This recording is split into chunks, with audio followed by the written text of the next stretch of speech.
I want to ask a healthcare question. Are you satisfied with what was in the Affordable Care Act? And if not, what would you want to see changed? Yes, I was working as a nurse when the Affordable Care Act came through, and as a nurse it was hard because it was very clear that we wouldn't be getting any raises. Our bonuses were cut, and they asked us to see more patients in less time.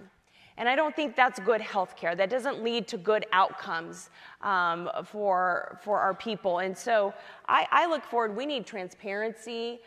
We need accountability. We need to lower costs. But at the same time, I think it's important to know that within the healthcare scope, we need to support our private practice doctors as well. We're losing more and more rural doctors out in the rural communities. They're having to go drive miles, sometimes days, to get the healthcare that they need. And so that's something certainly that I will fight for and ensure that women, families in Washington State have affordable access to healthcare, that there is transparency and consistency within our healthcare system. Thank you. Ms. Murray. What you just heard was my opponent tell you that she would be willing to repeal the ACA. Mitch McConnell 70 times has come to the floor of the United States Senate to repeal the ACA. Remember what the ACA did? Insurance prices were skyrocketing. So we passed the Affordable Care Act to make sure that when you bought insurance, you were covered for what you needed to be covered. You couldn't be kicked off because you had a pre-existing condition.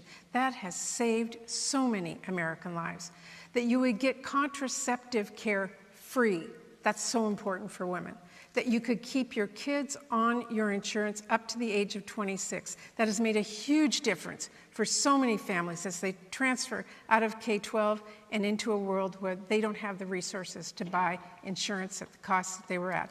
And to make sure that we are subsidizing health care so we lower the price of health insurance for everyone.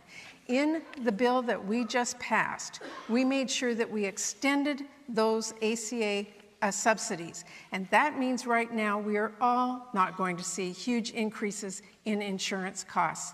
That's what Ms. Smiley just said she would not support.